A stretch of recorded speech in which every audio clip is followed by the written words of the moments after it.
में चंद्रमा देखते हैं, भगवान हर तरीके से देख रहा है। और गरुड़ पुराण के अनुसार श्रवण और श्रावणी प्रतिपल हमारे अगल बगल में रहते हैं, हमारे हर कार्यों को लिखकर चित्रगुप्त को बता देते हैं। और चित्रगुप्त हमारी एक पूरी फाइल बनाकर तैयार रखते हैं कि बेटा जिस दिन यहाँ आओगे अब हम तुम्हें बताएंगे। राजा परीक्षित को सुखदेव जी ने यही बताया कि हे राजन, हमेशा सबका भला सोचो, सबके बारे में अच्छा सोचो, सबसे दया रखो, सबसे प्रेम करो, सब में परमात्मा का स्वरूप देखो। जिस दिन हम प्रत्येक मनुष्य के अंदर परमात्मा का वह स्वरूप देखने लग जाएंगे, फिर हम कभी गलत कर ही नहीं सकते। कथा सुनने का यही एक सबसे अच्छा लाभ है कि जीवन में सत्कार्यों को करो। ये करुणा निदान हर जगह से देख रहे हैं। जिस दिन ये अपनी लीला पर आ गए तो सब जगह से द्वार बंद कर देते हैं। इसलिए जो है अपना तो द्वार खोलो ही, अपने आने वाली पीढ़ी के लिए भी कुछ अच्छा करके जाओ। ईमानदारी के धन का अनुसरण प्रत्येक मनुष्य को करना चाहिए। जितना हम ईमानदारी से कमा सकते हैं उतने में ही भरण पोषण अपना करना चाहिए। अब मान लो किसी के पतिदेव जी की सामान्य नौकरी हो और वो एक दिन जो है रुपयों का भरा हुआ बैग घर में लेकर आ जाए और अपने धर्म पत्नी को कहे कि देखो ये रुपयों का भरा हुआ बैग है, तुम्हारी जो जो जरूरत की चीजें हैं वो सब खरीद लो। लेकिन अगर धर्म पत्नी कह दे कि पहले ये बताओ कि इतना सारा रुपया तुम लाए कहां से, अगर ईमानदारी का लाए हुए हो तो ठीक है, लेकिन अगर गलत मार्ग से आया हुआ है तो हम इसको 1 रुपया भी अपने पास में नहीं रखेंगे और उसको डांट दे, उन रुपयों को बाहर फेंक दे तो पतिदेव जी भी दूसरी बात से सुधर जाएंगे। लेकिन अगर धर्म पत्नी कहे कि आपने बहुत अच्छा किया, चलो सुनार के पास चलते, एक बढ़िया सा हार बनाते हैं, एक साड़ी खरीदते हैं, अलाना खरीदते हैं, फलाना खरीदते हैं, तो फिर पतिदेव जी की तृष्णा और बढ़ेगी। आज 1 बैग लाए हैं, कल को 2 बैग लाएंगे और अपना तो नाश करेंगे ही, आने वाले समस्त जो कुल का है सबका नाश होगा, क्योंकि सब उस धन का अनुसरण कर रहे हैं। बेईमानी का पैसा 4 दिन खूब उछलता है, भगवान उसको खूब उछालते हैं, क्योंकि उसके पूरे जो पुण्य हैं उनका नाश पहले करते हैं। और जिस दिन सारे पुण्यों का नाश हो जाता है फिर पाप सिर में चढ़कर बोलता है, और जब बोलता है तो फिर भगवान ऐसी जगह पटकते हैं कि पानी पीने के लायक भी नहीं रहता है। इसलिए जीवन में पुण्य की वृद्धि होनी चाहिए, धर्म की वृद्धि होनी चाहिए, दान की वृद्धि होनी चाहिए।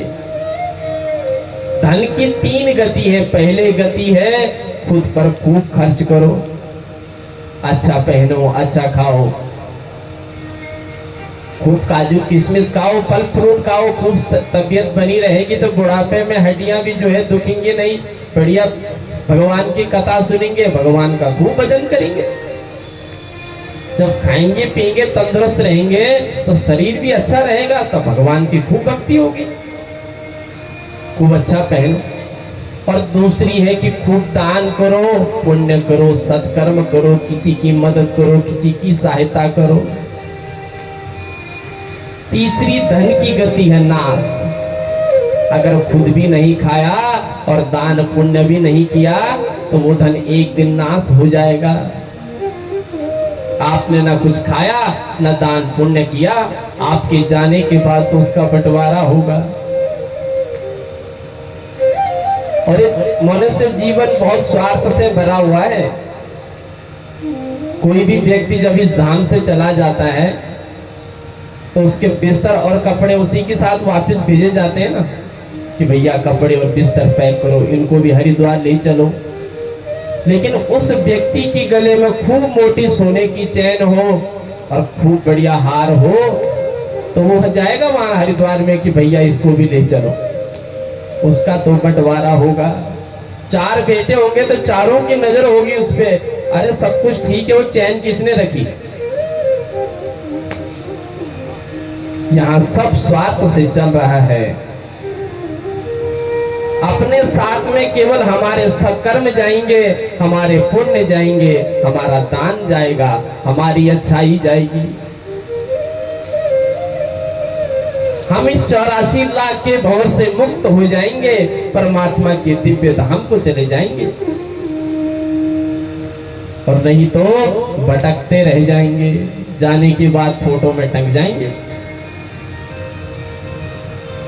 इसलिए भैया ये मनुष्य जीवन इसीलिए मिला है, इस 84 के भवसागर से सब पार हो जाएं।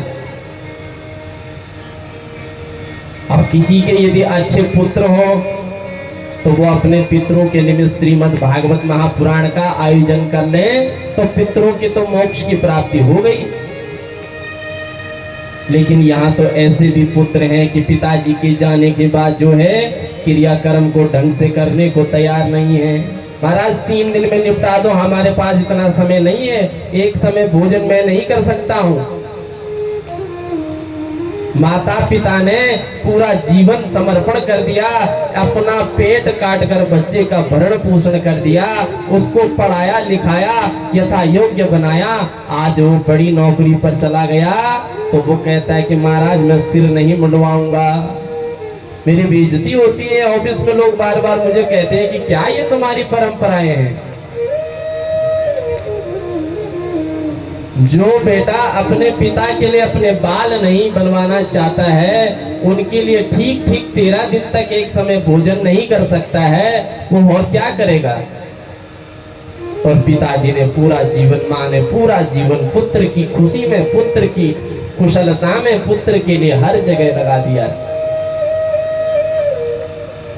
बहुत घटनाएं ऐसी कि लोग साफ मना कर देते हैं कि भाई हम नहीं बनाएंगे बात, हम नहीं करेंगे। या तो किसी के सत्पुत्र हो, अच्छे पुत्र हो, जो पिताजी के लिए श्रीमद् भागवत महापुराण का आयोजन करें, अपने कुल का उद्धार करें, अपने इष्ट पितृ देवताओं का पूजन करें, तब तो बहुत अच्छा है। तब तो धन बचा रहेगा तो धर्म के कार्यों में लगेगा। लेकिन पता चला कि उसके बाद बेटे ने सब उसका नाश कर दिया, तो फिर कोई फायदा नहीं है। इसलिए खूब तीर्थों को जाना चाहिए, मंदिरों में जाना चाहिए, धर्म के कार्यों को करते रहना चाहिए, फिर हमें नरक नहीं जाना पड़ेगा। नहीं तो भैया नरक में बहुत भयानक यातनाएं दी जाती हैं। यमदूतों के अंदर दया नहीं होती है, वो बनाए ही इसलिए गए हैं कि जैसा जैसा कर्म किया है वैसा वैसा दंड का विधान है। कहा हे राजन, अंतिम समय में यदि मुख से भगवान नाम निकल गया तो आप भगवान के दिव्य धाम को जा सकते हैं, लेकिन अंतिम समय में जो है जीभ लड़खड़ाने लग जाती है। कृष्ण तुदीय पद पंकज पिंजरांते यद्युग में विसुत मानस राजहंस प्राण प्रियाण समय कपवात पीते कंठावरोधन विदो स्मरणम कुतस्ते। कंठ अवरुद्ध हो जाता है, बंद हो जाता है, फिर आवाज नहीं आती है। इसलिए सदैव भगवान का ध्यान रहे।